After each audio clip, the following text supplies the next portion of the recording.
Hi friends, ఈరోజు మనం ఒక మంచి గరం మసాలా పౌడర్ చేసుకుందాం. కూరల్లోకి ఫ్రై కూరల్లోకి వేసుకోవడానికి చేద్దాం, చూపిస్తాను.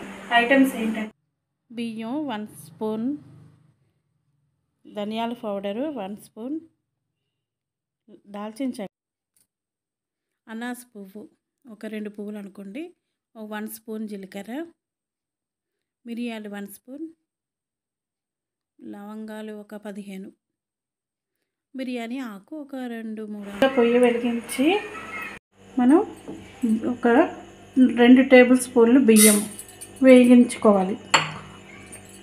1.5 స్పూను జీలకర్ర, కొంచెం ఒక టేబుల్ స్పూన్ మిరియాలు, దాల్చిన చెక్క ఒక 3 మిరియాలు.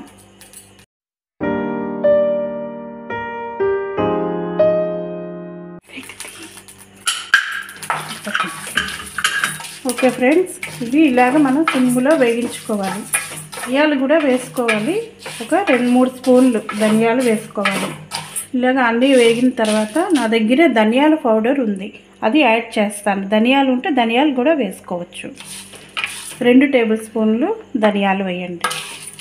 ఇప్పుడు ఇవన్నీ ఇలాగా ఫ్రై చేసుకున్న తర్వాత చల్లారిన తర్వాత మనం మిక్సీ చేసుకుని పౌడర్గా చేసుకోవడమే. ఇప్పుడు ఇది ఇలా మిక్సీ కొట్టుకొని పౌడర్గా చేసుకోవాలి. ఇది మనకెంతో రుచికరమైన గరం మసాలా పొడి రెడీ. ఆ వీడియోస్ని లైక్ చేయండి, షేర్ చేయండి, సబ్స్క్రైబ్ చేయండి. థ్యాంక్స్ అండి.